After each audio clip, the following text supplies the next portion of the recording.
SLBC టన్నెల్లో ఊరుతున్న నీరు rescue operation కు ఆటంకంగా మారుతోంది.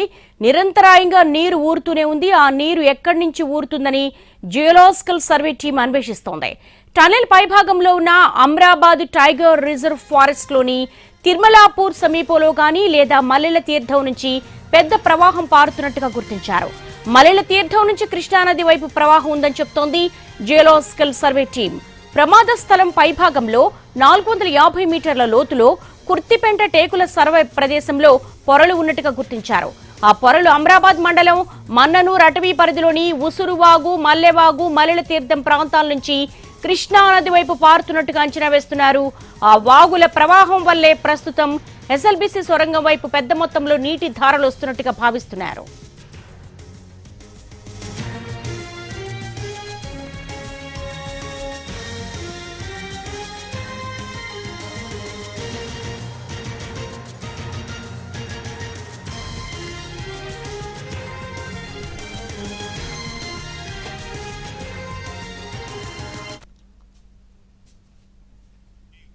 ఎస్ఎల్బీసీ టన్నెల్లో ఊరుతున్న నీరు రెస్క్యూ ఆపరేషన్స్ కు ఆటంకంగా మారుతోంది. నిరంతరాయంగా నీరు ఊరుతూనే ఉంది. ఆ నీరు ఎక్కడి నుంచి ఊరుతుందని జియోలాజికల్ సర్వే టీం అన్వేషిస్తోంది. దీనికి సంబంధించి మా స్పెషల్ కరెస్పాండెంట్ రవి స్పాట్ లో ఉన్నారు. రవి, అసలు ఏం జరుగుతోంది? జియోలాజికల్ సర్వే టీం ఎటువంటి రిపోర్ట్ ఇస్తోంది? అసలు ఆ నీళ్లు ఎక్కడి నుంచి వస్తున్నాయి? దేవి, ఎస్ఎల్బీసీ టన్నెల్లో ప్రమాదం జరిగిన రోజు నుంచి ఈ రోజు వరకు అంటే 8 రోజుల పాటు అక్కడ రెస్క్యూ ఆపరేషన్స్ నిర్వహిస్తున్నా కూడా తీవ్ర ఆటంకం ఎదురవుతోంది. మృతదేహాలు ఎక్కడున్నాయో ఆ స్పాట్లో గుర్తించి 2 రోజులు అవుతున్నప్పటికీ అక్కడ మృతదేహాలను వెలికితీద్దామని రెస్క్యూ టీమ్స్ ప్రయత్నిస్తున్నా కూడా అక్కడ వచ్చి చేరుతున్నటువంటి నీరు, బురద కారణంగానే ఆ మృతదేహాలను వెలికితీత మరింత ఆలస్యంగా మారుతోంది. అక్కడ నిరంతరంగా టన్నెల్లోకి నీటి ప్రవాహం వచ్చి చేరుతూనే ఉంది. దీంతో అసలు ఆ నీరు ఎక్కడి నుంచి వస్తుందనేది అధికారులు సర్వే చేపట్టారు. జియోలాజికల్ సర్వే టీం కూడా ఇక్కడికి టన్నెల్ వద్దకు చేరుకుంది. ముందుగా టన్నెల్ లోపల నుంచి వాటర్ వస్తుందని లోపల ఉన్నటువంటి వాటర్ అంతా డీవాటరింగ్ చేయడానికి 2 బాహుబలి మోటార్లను పెట్టారు. 150 HP, 100 HP ఈ 2 మోటార్లను పెట్టి లోపల ఉన్నటువంటి వాటర్ని అంతా తరలించే ప్రయత్నం చేశారు. కానీ లోపల నిరంతరాయంగా వాటర్ వస్తుండడంతో ఇవి ఎగువ భాగం నుంచి వస్తున్నాయని చెప్పి జియోలాజికల్ సర్వే టీం భావించింది. దీంతో టన్నెల్ పై భాగంలో ఉన్నటువంటిది ప్రస్తుతం మనం ఎక్స్క్లూజివ్గా చూస్తున్నాం. కింద వైపు వాటర్ ఎక్కడైతే ఉందో అక్కడ వాటర్ దగ్గర టన్నెల్ ఉంది. పై భాగంలో మనం కొండ ప్రాంతంగా ఉన్నటువంటి చూస్తున్నాం. ఆ పై భాగంలో వెనక వైపు అమ్రాబాద్ టైగర్ రిజర్వ్ ఫారెస్ట్ ఉంది. అక్కడ తిరుమలాపూర్ అనే ఒక విలేజ్ ఉంది. అక్కడ చెందినటువంటి ఉసురువాగు, మల్లెవాగు, మల్లెల తీర్థం ఈ 3 ప్రాంతాల నుంచి ఒక 3 పాయలు ఉన్నట్లుగా గుర్తించారు. ఆ పాయల ద్వారానే, ఆ వాగుల ద్వారానే టన్నెల్లోకి వాటర్ వస్తున్నట్లుగా కూడా నిన్న జియోలాజికల్ టీం చేసినటువంటి సర్వేలో కూడా కొన్ని ఆధారాలు సేకరించారు. అక్కడ సర్వే చేపట్టినటువంటి వాటిలో మొత్తం ఆ టన్నెల్కు 450 మీటర్ల ఎత్తు భాగంలో ఉన్నటువంటి అమ్రాబాద్ టైగర్ రిజర్వ్ ఫారెస్ట్ నుంచే ఈ వాగులు వస్తున్నట్లుగా ముందుగా గుర్తించారు. ఇంతకీ వాగులు ఎక్కడి నుంచి వస్తున్నాయని చెప్పి సర్వే టీం వెళ్ళి సర్వే చేసినప్పుడు అమ్రాబాద్ టైగర్ రిజర్వ్ ఫారెస్ట్కు సమీపంలో ఉన్నటువంటి 3 వాగులుగా గుర్తించారు. ఉసురువాగు, మల్లెవాగు, మల్లెల తీర్థం ఈ 3 ప్రాంతాల నుంచి వస్తున్నటువంటి వాగులు కృష్ణానదిలో వచ్చి చేరుతూ ఉన్నాయి.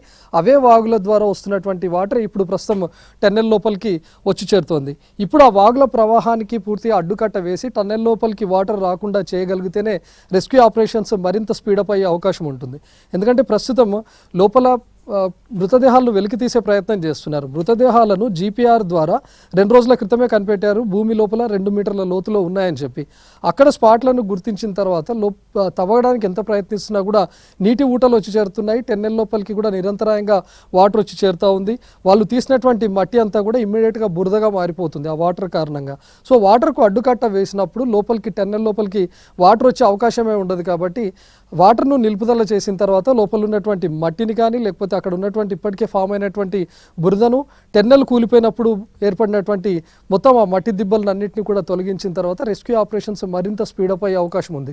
సో ఇప్పటికే సర్వే రిపోర్ట్ కూడా ఇచ్చారు. ఎక్కడెక్కడి నుంచి వాగులు వస్తున్నాయి, టన్నెల్కి ఎంత దూరంలో వాగులు ఉన్నాయి, వాటిని ఎక్కడ అడ్డుకట్ట వేస్తే టన్నెల్ లోపలికి వాటర్ రాకుండా ఉంటుంది అనే పూర్తి వివరాలను కూడా సర్వే టీం అధికారులకు ఇచ్చారు. సో ఇప్పుడు రెస్క్యూ టీమ్స్లో కొంతమందిని ఆ వాగుల ప్రవాహానికి అడ్డుకట్ట వేసే విధంగా కొంతమందిని టీమ్స్ను పంపించే ఆలోచనలో ఉన్నారు అధికారులు.